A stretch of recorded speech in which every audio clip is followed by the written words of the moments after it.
नमस्कार।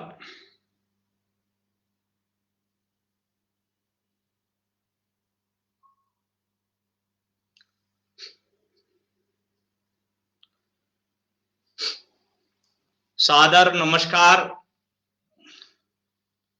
सबसे पहले आज विश्व हिंदी दिवस के उपलक्ष्य में मैं आप सबको बहुत बहुत बधाई देता हूं और कामना करता हूं कि हिंदी एक राष्ट्रभाषा के रूप में विकसित होने के साथ साथ विश्व भाषा के रूप में भी अपनी पहचान बनाए, अपना स्थान बनाए।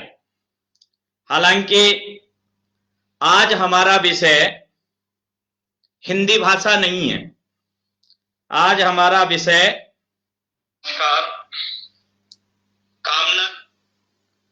आज हमारा विषय अलग है। आज हमारा विषय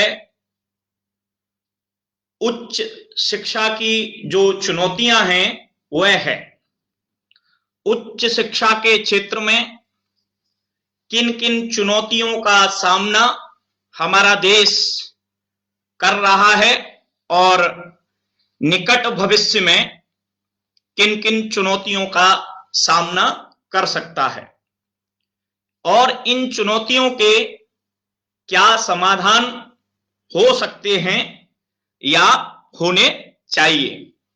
इस विषय पर आज हम अपनी ये जो फेसबुक लाइव की बातचीत है इस पर अपना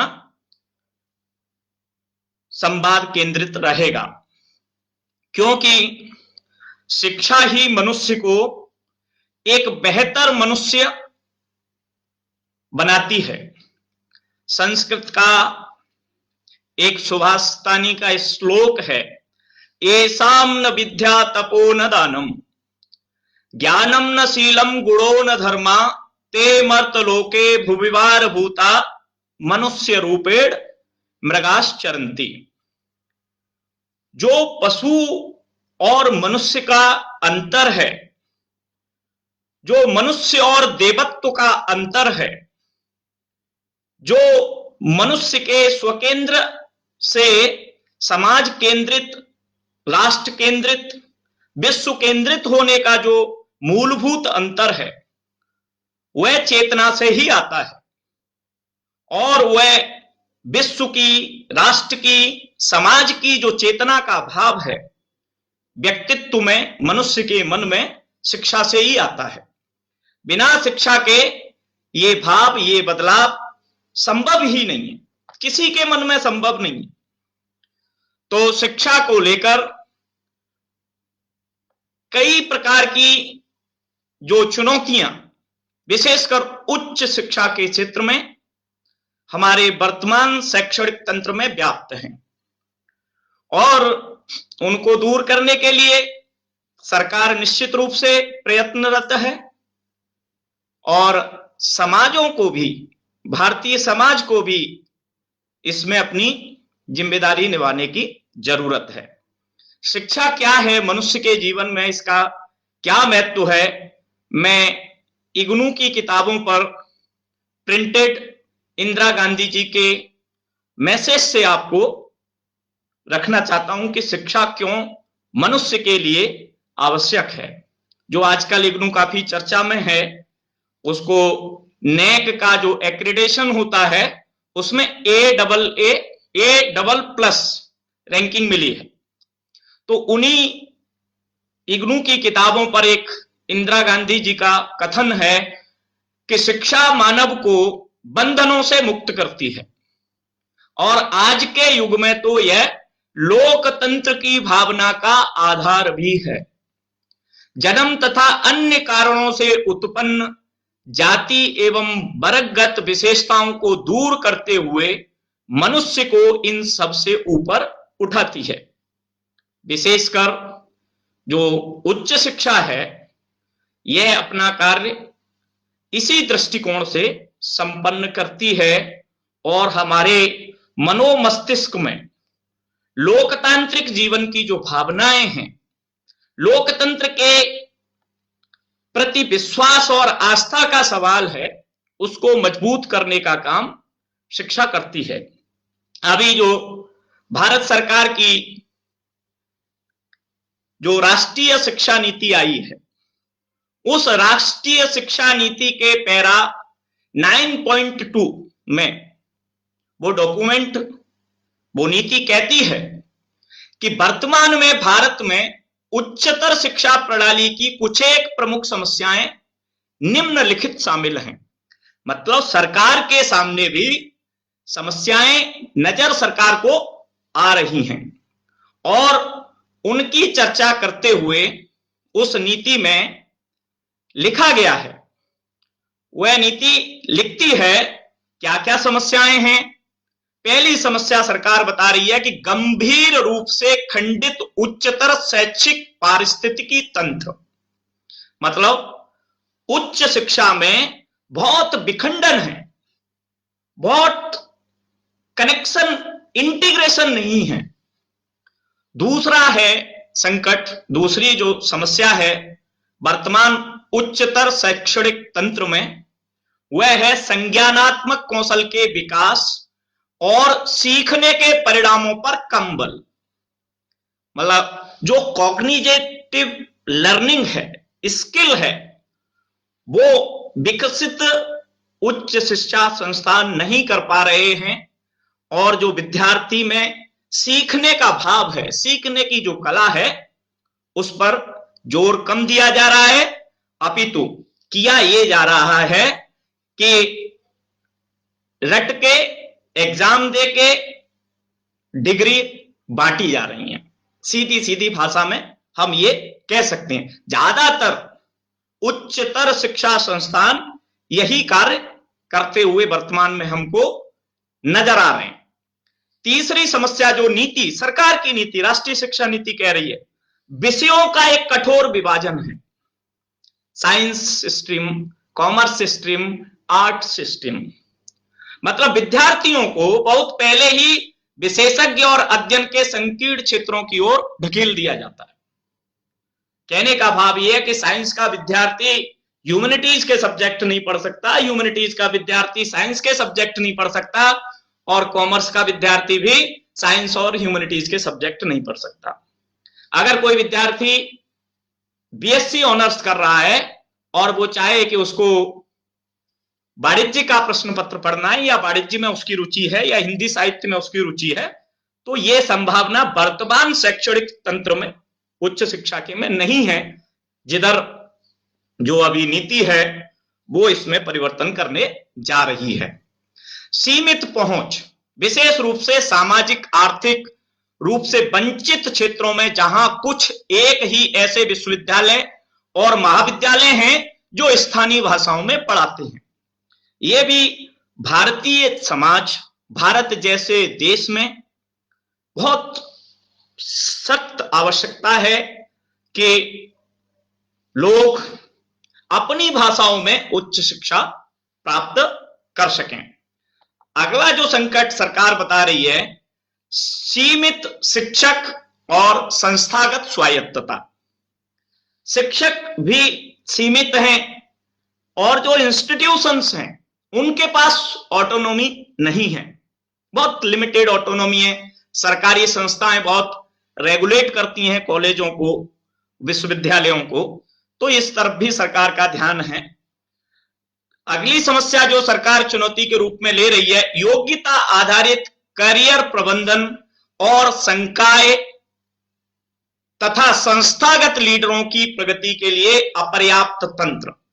मतलब आप उसमें कोई बड़ा कैरियर आजकल के उच्चतर शिक्षा संस्थानों में नहीं बना सकते, सिवाय इसके कि आप जुगाड़ू हैं, सिवाय इसके आप चापलूस हैं, तो बड़े बड़े पद पा पाए। कोई लीडरशिप क्वालिटी ये संस्थान आज की डेट में डेवलप नहीं कर पा रहे। ये बात मैं नहीं कह रहा, ये सरकार का डॉक्यूमेंट राष्ट्रीय शिक्षा नीति 2020 कह रही है। अभी मैं सरकार का जो दृष्टिकोण है, वर्तमान शिक्षा तंत्र में जो चुनौतियां हैं वही आपके समक्ष रख रहा हूं। मेरा दृष्टिकोण सरकार से कहीं मेल खाता है, कहीं सरकार के विपरीत भी जाता है, तो उसकी चर्चा मैं बाद में करूंगा। अधिकांश विश्वविद्यालयों और महाविद्यालयों में शोध पर कम बल और विषयक अनुशासनों में पारदर्शी और प्रतिस्पर्धी समीक्षा शोध निधियों की कमी। ये सच है कि भारतीय विश्वविद्यालय एक अंतरराष्ट्रीय स्तर का शोध कार्य नहीं कर रहे। कुछ विश्वविद्यालयों को छोड़ दिया जाए तो क्या हो रहा है, कॉपी पेस्ट कट पेस्ट हो रहा है। शोध की क्वालिटी को कंट्रोल करने के लिए कोई सिस्टेमेटिक सिस्टम नहीं है जो तय कर सके कि शोध की जो क्वालिटी है, चाहे वो शोध किसी भी विधा में हो, किसी भी क्षेत्र में हो, मानविकी क्षेत्र में हो, साइंस में हो, या कॉमर्स में हो, या नई नई जो साइंस टेक्नोलॉजी, नैनो टेक्नोलॉजी या आर्टिफिशियल इंटेलिजेंस इत्यादि किसी भी विधा में हो, अगर हम विगत 20-25 साल का उच्च शिक्षा का जो परिदृश्य है उस पर नजर डालें तो कोई ऐसी बड़ी रिसर्च साइंस में भी हमको नहीं दिखती जो अंतरराष्ट्रीय लेवल की हो और हम कह सकें कि भारत के विश्वविद्यालयों में या भारत के शोध संस्थानों में इस स्तर का शोध कार्य हुआ है। हम तो कह सकते हैं कि भारत कृषि प्रधान देश होते हुए भी भारत में कई कृषि विश्वविद्यालय हैं, लेकिन उन कृषि विश्वविद्यालयों में भी इस स्तर का कोई शोध नहीं हुआ कि किसानों की समस्याओं का कोई बड़ा हल कृषि वैज्ञानिक दे पाए हो। उच्चतर, अगली समस्या सरकार ही बता रही है, उच्चतर शिक्षा संस्थानों में गवर्नेंस और नेतृत्व क्षमता का अभाव। सरकार मान के चल रही है, मानती है, और यह सच भी है कि जो हायर एजुकेशन के इंस्टीट्यूशंस हैं वहां गवर्नेंस नहीं है और लीडरशिप तो है ही नहीं। जो भी संस्थान का हेड होता है वो सरकार की ओर देखता है या सरकार उसकी ओर देखती है और उसके इशारों पर संस्थान चलाता है। जब लीडरशिप को फ्री हैंड नहीं होगा और जो वास्तव में डिजर्विंग कॉम्पिटेंट ह्यूमन बीइंग है, व्यक्ति है, वो उस पद पर नहीं बैठेगा, तब तक आप केवल इसको शब्दों में, पॉलिसी में लिख सकते हैं, व्यवहार में नहीं ला सकते। अगला है जो संकट है, चुनौती है, समस्या है, वो है एक अप्रभावी विनियामक प्रणाली। जो भी रेगुलेशन अथॉरिटीज हैं, चाहे यूजीसी हो, एआईसीटीई हो, और बहुत सारी अथॉरिटीज हैं, मल्टी लेयर अथॉरिटीज हैं, वो मल्टी लेयर अथॉरिटीज सरकार मान के चल रही है कि आज वो प्रभावी नहीं रहे, अप्रभावी हो गए। अगली समस्या जो सरकार बता रही है, जो अंतिम समस्या बता रही है, बहुत सारे संबद्ध विद्यालयों, विश्वविद्यालयों जिनके परिणाम स्वरूप अवर स्नातक शिक्षा के निम्न मानक, अभी कोई भी शिक्षा का स्टैंडर्ड इस देश में बचा नहीं है। ये बात सरकार स्पष्ट रूप से मान रही है, मान चुकी है, और इस स्थिति को बदलने के लिए वह एक नई नीति भी लाई है। ये बहुत सारी समस्याएं हैं और भारत में जो भी विश्वविद्यालयों से जुड़ा हुआ है, वाकिफ है, विश्वविद्यालय जीवन में पढ़ रहा है या महाविद्यालयों में पढ़ा रहा है, वो वास्तविक स्थिति को जानता है कि आज भारत के विश्वविद्यालय, भारत के जो कॉलेज हैं, उच्च शिक्षा संस्थान हैं, वो कितनी दयनीय स्थिति से गुजर रहे हैं। अभी एक जो डेटा है 2017 और 18 तक का, कि भारत में टोटल 903 यूनिवर्सिटीज हैं कुल मिलाकर, और लगभग 39,050 डिग्री कॉलेज हैं। तो अगर हम भारत के क्षेत्रफल और जनसंख्या की दृष्टि से देखें तो ये इतने जो संस्थान हैं वो भी काफी नहीं है। लगभग ये तिगुनी या चौगुनी मात्रा में होने चाहिए। भारत की आबादी लगभग, हमारे माननीय प्रधानमंत्री जी कहते रहते हैं जब देखो तब कहते रहते हैं कि भारत के 125 करोड़ लोग, 130 करोड़ लोग, तो 130 या 25 करोड़ लोगों की शिक्षा की, जो उच्चतर शिक्षा की जो आवश्यकता है, उसको पूर्ण करने में ये संस्थान लगभग कम है।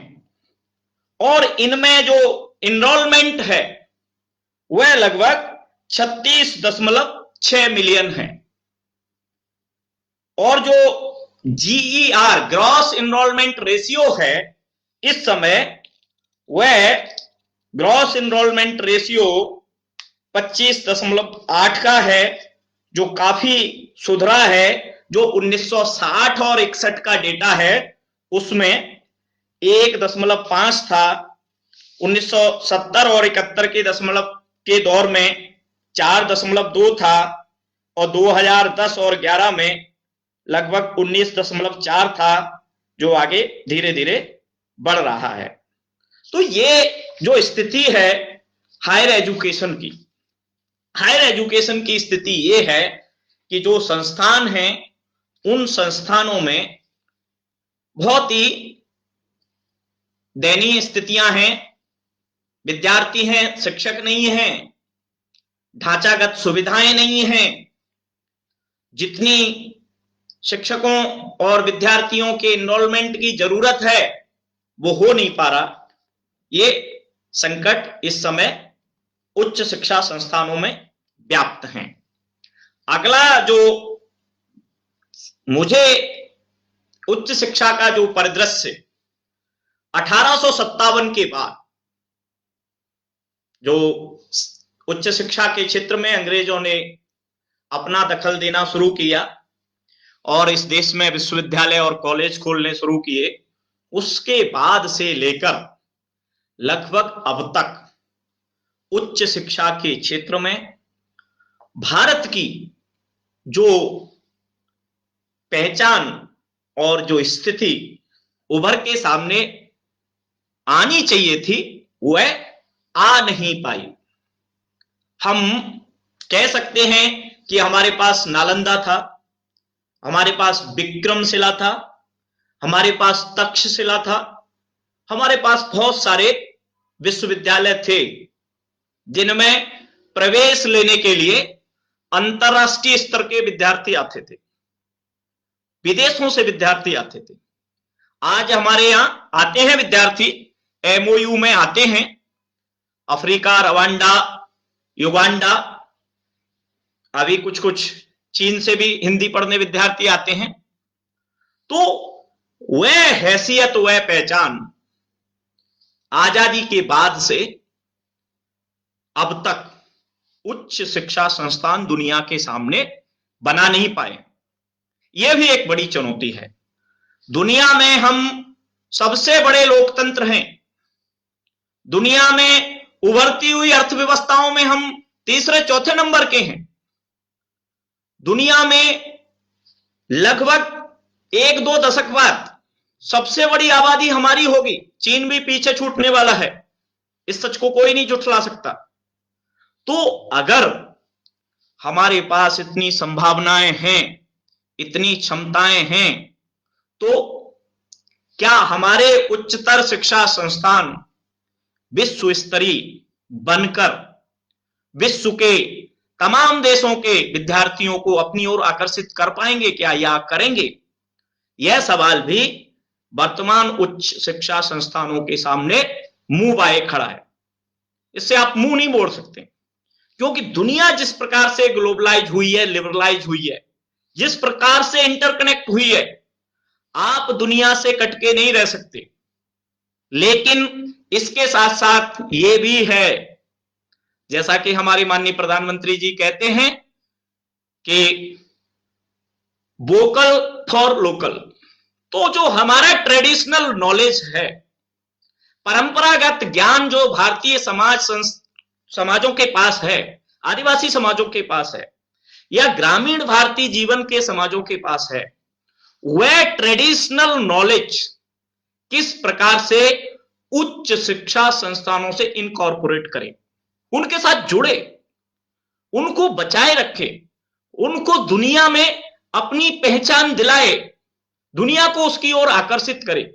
जैसा कि इधर योग की तरफ प्रधानमंत्री जी के प्रयासों से भी और बाबा रामदेव जैसे तमाम योग गुरुओं के प्रयासों से भी दुनिया का जो ट्रेडिशनल रुझान था स्वास्थ्य के प्रति, उसमें बड़ा बदलाव आया है। इस बदलाव में उच्च शिक्षा संस्थान किस प्रकार भूमिका निभा सकते हैं, वो भी एक महत्वपूर्ण आयाम हो सकता है, होना चाहिए।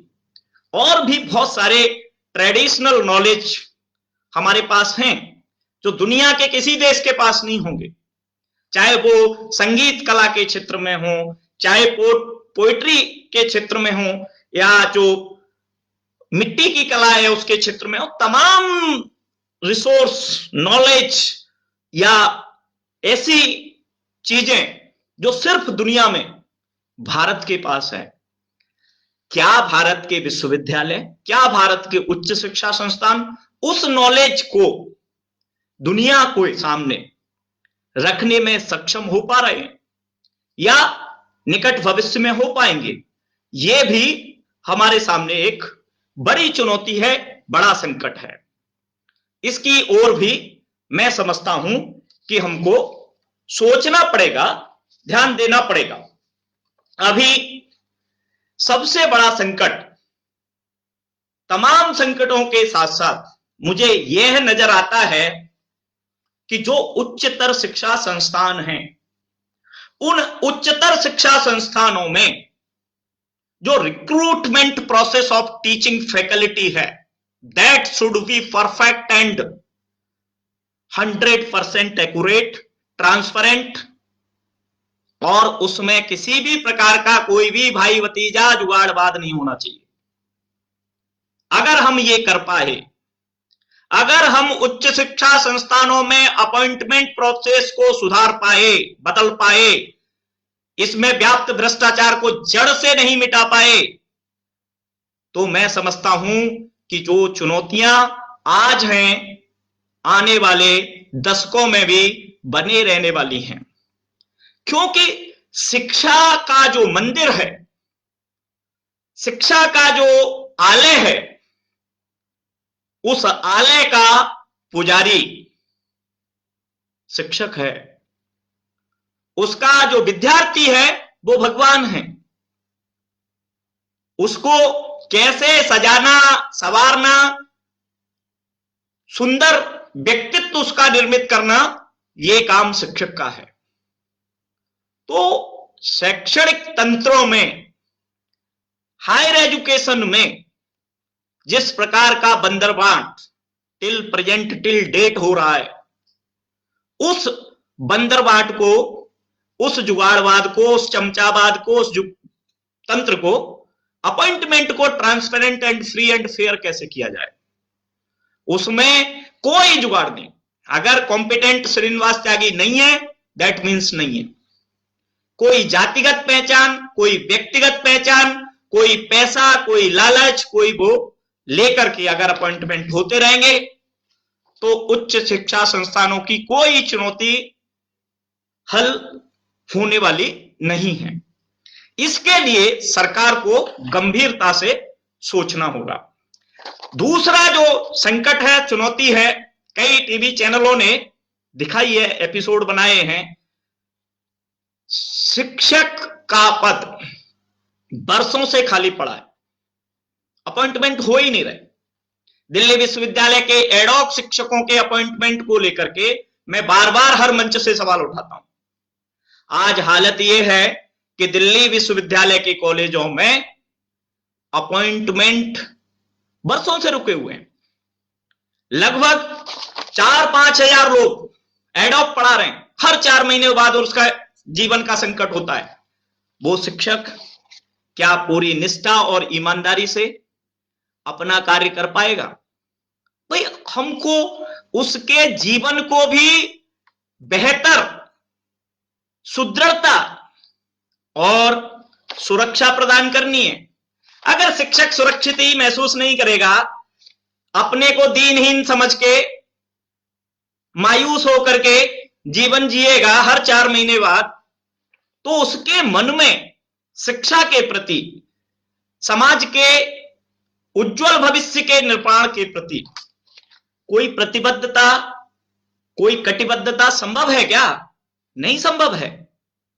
तो 4,500, 5,000, 6,000 शिक्षक दिल्ली विश्वविद्यालय में एडॉक के रूप में पढ़ा रहे हैं, और लास्ट 2019 में उन्होंने संघर्ष भी किया।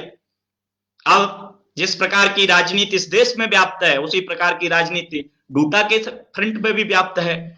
तो बहुत सारे कारणों से वो संघर्ष कंटिन्यू नहीं किया, कुछ यूजीसी से राहत मिली और वो धरना प्रदर्शन सब समाप्त हो गया। लेकिन इसका मतलब ये नहीं है कि शिक्षक धरना प्रदर्शन करे तभी सरकार जगे। सरकार को वास्तव में शैक्षणिक तंत्रों को, शैक्षणिक सिस्टम को सुधारना है, तो सबसे पहले शिक्षक की स्थिति को सुधारना होगा। वह सुधार सरकार जितनी जल्दी लागू करे। एक राष्ट्रीय स्तर का सिलेक्शन कमीशन बना दीजिए, उसमें इंटरव्यू का कंटेंट 10%, 20% कर दीजिए, रिटन एग्जाम ऑब्जेक्टिव करा लीजिए। भाई आपको free and fair and talented teacher चाहिए कि नमस्कार या प्रणाम करने वाले जुगाड़ू टीचर चाहिए?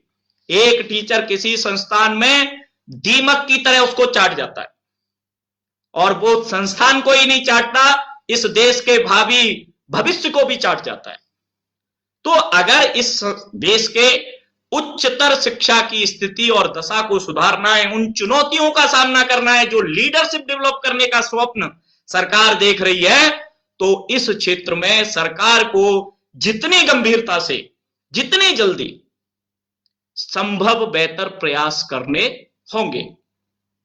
दूसरा सवाल जो स्वायत्तता का सवाल है, हम सब जानते हैं कि उच्चतर शिक्षा संस्थान कितने स्वायत्त हैं इस देश में, और कोई भी स्वायत्तता बिना वित्तीय स्वायत्तता के होती नहीं है। अगर जब तक कोई वित्तीय संरक्षण या वित्तीय सहयोग सरकारें उच्चतर शिक्षा संस्थानों को नहीं देंगी, तो स्वायत्तता लेके क्या कॉलेज और विश्वविद्यालय आरती उतारेंगे? हालत यह है, जिस प्रकार का फीस स्ट्रक्चर विश्वविद्यालय और कॉलेजों में है, सरकारियों में कॉलेजों में है, विश्वविद्यालयों में है, उस फीस से टीचर्स को सैलरी नहीं दे सकते। तो अगर स्वायत्तता के नाम पर वित्तीय स्वायत्तता का सवाल संकट आया सामने, तो मैं समझता हूं कि निकट भविष्य में सरकार शिक्षक को नौकरी देने नहीं जा रही, वो हायर एंड फायर वाली पॉलिसी पर काम करेगी।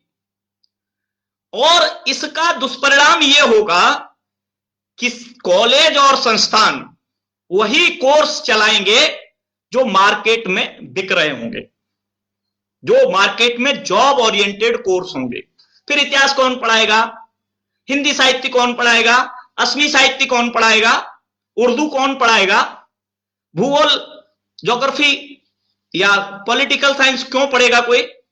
वो तो बीटेक करेगा, डाटा फीडर बनेगा, या ऐसे कोर्स पढ़ेगा जो मार्केट में उसको रोजगार दें।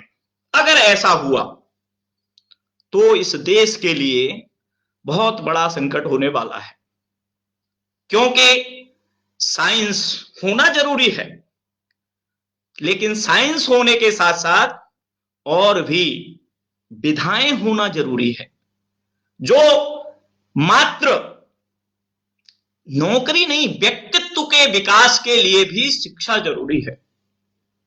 और शिक्षा के इस स्वरूप को बदलकर, शिक्षा को बाजार के हाथ में देकर हम देश को विश्वगुरु बनाना चाहते हैं, तो मैं समझता हूं ये स्वप्न बड़ा ही दुख देने वाला है निकट भविष्य में। अगर एनसीआर के आसपास खुले को कुरमुत्ता जैसे इंस्टीट्यूशंस को देख लो, तो एक एक ह्यूमैनिटीज की डिग्री के लिए वो 3-3 लाख, 2.5-2.5 लाख रुपए फीस ले रहे हैं। एक झुग्गी झोंपड़ी में रहने वाला व्यक्ति क्यों भाई हिंदी से एमए करेगा? हिंदी से एमए करके उसको कौन सी नौकरी 3 लाख, 4 लाख रुपए को वापस कमाने के लिए मिलेगी? ये सवाल मतलब निकट भविष्य में शिक्षा जो रोजगार दे रही है, वो शिक्षा के क्षेत्र में रोजगार की एक बड़ी चुनौती आने वाली है, ऐसा मुझे दिख रहा है। काश दिखता ही रहे, ऐसा हो न जाए। अगला जो शिक्षा के क्षेत्र में मुझे जो संकट नजर आ रहा है, वह संकट है कि पूरे तंत्र में कोई भी ट्रांसपेरेंसी नहीं है, कोई रिस्पॉन्सिबिलिटी नहीं है। हर स्तर पर जिम्मेदारी तय हो, ऊपर से नीचे तक स्पष्ट जिम्मेदारी तय हो। तीसरा बड़ा संकट है इस देश की शिक्षा के सामने, जो मुझे लगता है उच्चतर शिक्षा संस्थान। उच्चतर शिक्षा संस्थान राजनीति का बुरी तरह शिकार हो गए हैं, राजनीति के अड्डे हो गए हैं। इस प्रकार शिक्षा का राजनीतिकरण हो गया है। शिक्षा में राजनीति की जरूरत नहीं है। शिक्षा में देश नीति हो, राष्ट्र नीति हो, विश्व नीति हो, राजनीति नहीं। आज हमारे उच्चतर शिक्षा संस्थान, बड़े बड़े शिक्षा संस्थान राजनीति के शिकार हैं। अगर मेरी विचारधारा भिन्न है और मैं सच बोलता हूं, तो सरकार की नजर में, चाहे वो ममता बनर्जी की सरकार हो, चाहे माननीय बीजू पटनायक की सरकार हो, चाहे माननीय प्रधानमंत्री जी मोदी जी की सरकार हो, वो खटकती है। वो सोच, वो चिंतन, वो विचार खटकता है। अगर उच्च शिक्षा संस्थानों में बैठे हुए लोग सच नहीं बोलेंगे या ये सोच के बोलेंगे कि सरकार किसकी है, तो फिर इस देश में क्या लोकतंत्र मजबूत होगा? फिर इस देश में कोई सच बोलने का साहस कर पाएगा क्या? तो ये जो उच्चतर शिक्षा संस्थानों में सच बोलने का साहस जो शिक्षक में होना चाहिए, वो कहां से आएगा? वो उन शिक्षा संस्थानों को राजनीतिक जो विसंगतियां हैं, जो राजनीति का जो कूड़ा है, उसको रोका जाए। भाई वैचारिक प्रतिबद्धताएं अलग हैं, वैचारिक निष्ठाएं अलग हैं। उच्चतर शिक्षा संस्थानों की सामाजिक और राष्ट्रीय और अंतरराष्ट्रीय मानवता के प्रति प्रतिबद्धताएं वो भिन्न हैं। उस प्रतिबद्धता को निभाने की जो चुनौती उच्च शिक्षा संस्थानों की है, उसका सामना 21वीं सदी में हम कैसे करेंगे, यह बड़ा संकट मुझे नजर आता है। गुणवत्ता का किस प्रकार से निर्धारण हो? मैं समझता हूं कि जो वर्तमान में उच्च शिक्षा संस्थान हैं, उन उच्च शिक्षा संस्थानों की जो परीक्षा प्रणाली है, मैं दावे से कहता हूं 100% आउटडेटेड है। वो एकदम फेल हो चुकी है। उस परीक्षा प्रणाली का कोई मतलब नहीं है, कोई मूल्य नहीं है। इसको बदलने की जरूरत है। ये चुनौती है और इस पर बहुत बड़ा पैसा खर्च होता है। तो यह भी एक चुनौती है कि शिक्षा का जो उच्चतर शिक्षा संस्थान है, उन उच्चतर शिक्षा संस्थानों में विद्यार्थी के मूल्यांकन का जो प्रोसेस है, जो प्रक्रिया है, उसको कैसे ठीक किया जाए। वो आउटडेटेड है, देयर इज नो नीड। तीसरा, सरकार ने प्रयास किया, एक बड़ा प्रयास किया है, अगले एकेडमिक ईयर से, शैक्षणिक वर्ष से जो विश्वविद्यालय हैं, केंद्रीय सरकार जो केंद्रीय विश्वविद्यालय हैं, उनमें एक एनटीए बना दिया है, नेशनल टेस्टिंग एजेंसी। उसके माध्यम से एंट्रेंस एग्जाम कराने वाली है हर विषय में। यह सरकार ने बहुत ही सुखद, बहुत ही अच्छा कदम उठाया है, क्योंकि जिस प्रकार से एडमिशन का प्रोसेस इस समय विश्वविद्यालय अपना रहे हैं, विशेषकर डीयू का मुझे अनुभव है, वो अपना रहे हैं, वह कोई लॉजिकल रीजनेबल नहीं है। सीबीएसई की क्या दुर्गति है, किस प्रकार से नंबर बांट रहा है, उस पर मैं कभी फिर बात करूंगा कि उससे ज्ञान का कोई मूल्यांकन नहीं है। तो अगर एक कंबाइंड एग्जाम करा के, इससे बहुत सारा खर्च भी बचेगा और जो कॉम्पिटेंट स्टूडेंट है उसको अच्छा संस्थान भी मिलेगा। यह प्रयास सरकार ने उच्च शिक्षा के क्षेत्र में जो चुनौती है, एडमिशन लेने की जो चुनौती है, उसको दूर करने के लिए सराहनीय कदम उठाया है।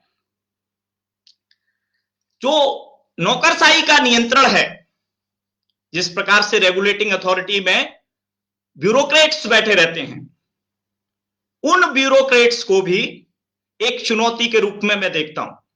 भाई उच्च शिक्षा संस्थान है, उच्च शिक्षा संस्थान के लिए कोई भी रेगुलेटिंग अथॉरिटी हो, उसमें काम करने वाले लोग, उसमें बड़े बड़े पदों पर बैठने वाले लोग शिक्षाविद हों, न कि आईएएस और आईपीएस। वो 12th बीए के बाद ब्यूरोक्रेट हो जाते हैं और जीवन भर उनको शिक्षा से कोई लेना देना नहीं है, और आके यूजीसी में या एआईसीटीई में या रेगुलेटिंग अथॉरिटी में आके बैठ जाते हैं।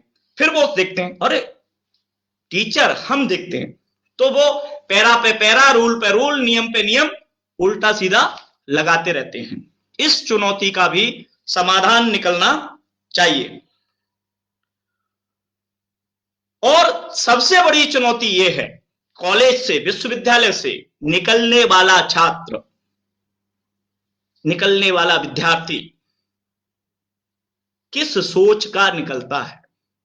वो राष्ट्र के लिए, राष्ट्रीय हितों के लिए, समाज के लिए अपने व्यक्तित्व के विकास के साथ साथ अपनी प्रतिबद्धता का निर्माण उस कॉलेज लाइफ में कर पाता है या नहीं कर पाता है।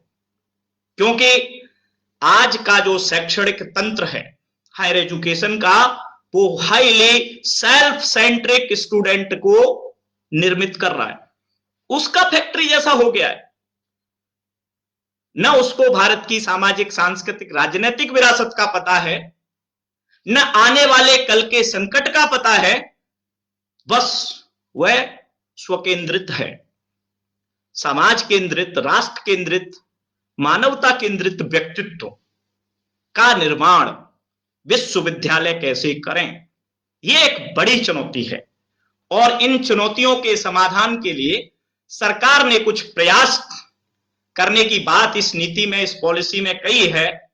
उनको भी हम देख सकते हैं कि सरकार क्या करना चाहती है। क्योंकि चुनौतियां हमेशा रहेंगी, ऐसा नहीं है कि चुनौती नहीं रहेंगी, चुनौतियों का हल हो जाएगा, नहीं। चुनौती हमेशा रहेंगी। जब तक मनुष्य रहेगा, मनुष्य के सामने चुनौतियां भी रहेंगी। लेकिन चुनौतियों का सामना करने का जो विजडम है, प्रयास है, वो कितना प्रतिबद्धता से हमें दिखता है। तो सरकार इन चुनौतियों के समाधान के लिए बहुत सारे प्रयास करेगी, निश्चित रूप से करेगी। लेकिन जो राष्ट्रीय शिक्षा नीति 2020 है, उसमें जो सरकार कदम उठाने की बात कर रही है, अभी मैं उनमें से कुछ प्रयास आपके समक्ष रखने की कोशिश करूंगा कि सरकार क्या बात कह रही है। जो इस नीति का पॉइंट नंबर 14.4.1 है, जिसमें सरकार कह रही है कि क्या क्या कदम उठाएंगे।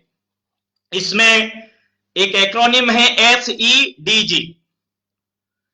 ये जो ऐसी शिक्षा के लिए समुचित सरकारी निधि का निर्धारण, मतलब जीडीपी का लगभग 6% सरकार खर्च करने की बात कह रही है। अगर इतना पैसा वास्तव में सरकार देगी, तो मैं समझता हूं कि शिक्षा के क्षेत्र में जो वित्तीय चुनौतियां हैं, जिनका बार बार कॉलेज, संस्थान सामना करते हैं, उनका काफी समाधान हो जाएगा। जो उच्चतर शिक्षा संस्थानों में ग्रॉस इनरोलमेंट रेशियो है, उनके लिए स्पष्ट लक्ष्य निर्धारण करेगी कि कैसे इनको दूर करना है। और उच्चतर शिक्षा संस्थानों की प्रवेश प्रक्रिया में जेंडर संतुलन को बढ़ावा, यह भी एक अच्छा अप्रोच है सरकार का कि जेंडर सेंसिटाइजेशन किया जाएगा। उच्चतर शिक्षा संस्थानों में लड़कियों को पढ़ने के लिए बहुत कम मौका मिलता है, ऐसे ही ट्रांसजेंडर लोगों को पढ़ने के लिए कम अवसर मिलते हैं। तो इस क्षेत्र में भी सरकार कदम उठाने की बात कर रही है। विकास की ओर उन्मुख जिलों में उच्चतर गुणवत्ता युक्त उच्चतर शिक्षण संस्थान बनाकर और बड़ी संख्या में स्पेशल इकोनॉमिक डेवलपमेंट जोन बनाकर, विशेष शिक्षा क्षेत्र बनाकर जो शिक्षा की स्थिति है, हायर एजुकेशन की स्थिति है, उसको सुधारने की बात सरकार इस नीति में करती हुई नजर आ रही है। और भी प्रयास सरकार करेगी। वो प्रयास क्या है, वो भी एक दो और। उच्चतर गुणवत्ता युक्त ऐसे उच्चतर शिक्षा संस्थानों का निर्माण और विकास करना जो स्थानीय भारतीय भाषाओं में या दुभाषी रूप से शिक्षण कराएं।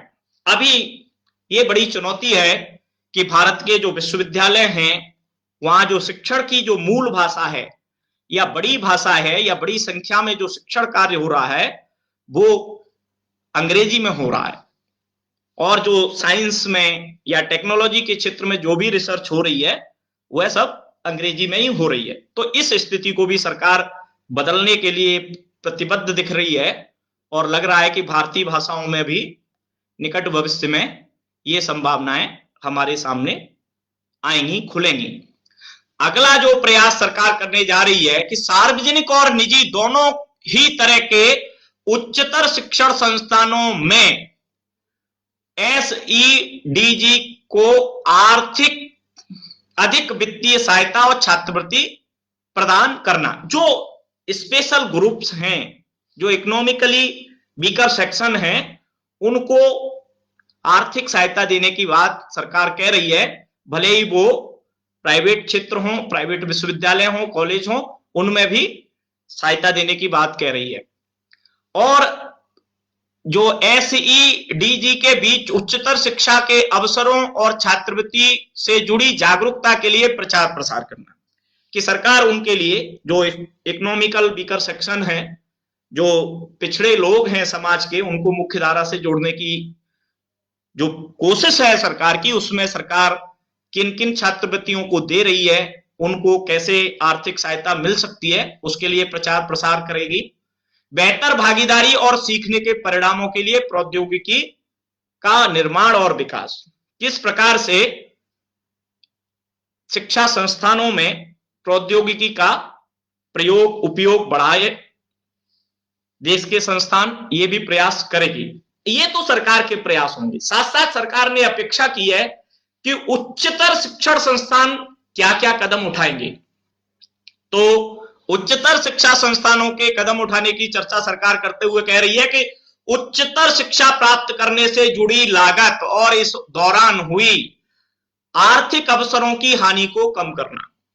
मतलब उस दौरान जब हम एजुकेशन प्राप्त करते हैं, हायर एजुकेशन प्राप्त करते हैं, तो जो लॉस होता है उसको सरकार संस्थान कम करने का प्रयास करें। सामाजिक आर्थिक रूप से वंचित छात्रों को अधिक वित्तीय सहायता और छात्रवृत्ति प्रदान करना। अगला प्रयास जो उच्चतर शिक्षा संस्थानों को करना है, जो उच्चतर शिक्षा के अवसरों और छात्रवृत्ति से जुड़ी जागरूकता के लिए प्रचार प्रसार करना। प्रवेश प्रक्रिया को अधिक समावेशी बनाना। अगला जो प्रयास संस्थान करेंगे, पाठ्यक्रम को अधिक समावेशी बनाना।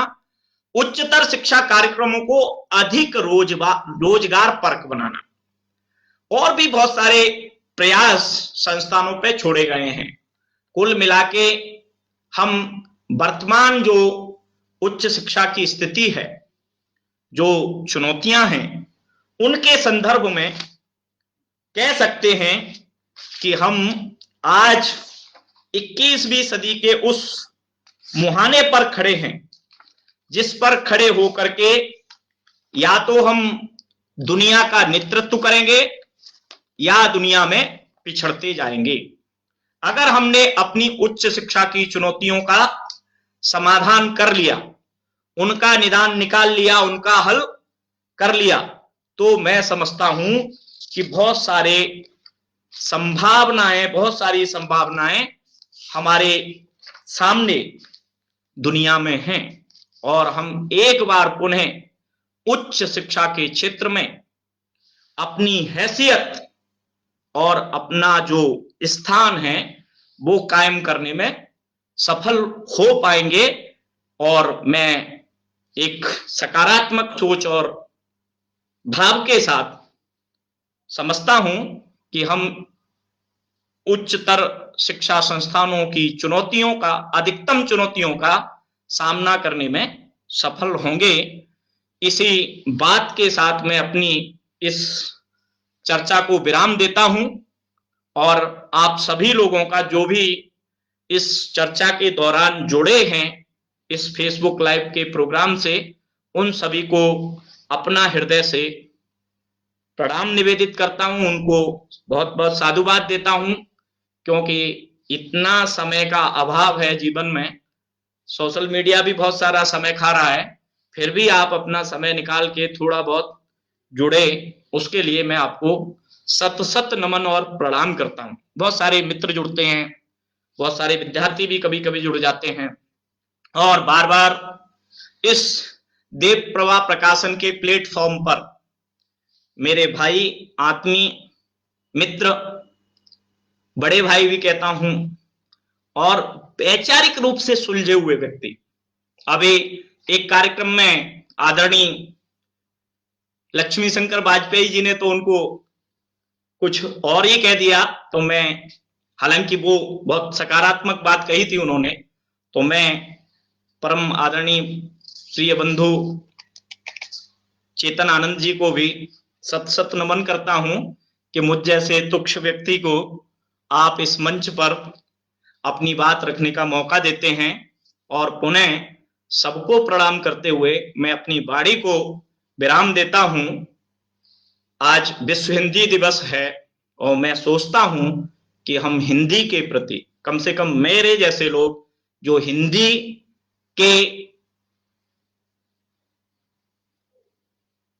के बल पर, हालांकि इस देश में हिंदी के बल पर ही सब कुछ है, जीवन यापन कर रहे हैं, जिनका ब्रेड बटर चल रहा है, रोजी रोटी चल रहा है, उनको हिंदी के प्रति, अपनी भाषाओं के प्रति अपनी प्रतिबद्धता का निष्ठापूर्वक प्रदर्शन करना आवश्यक है।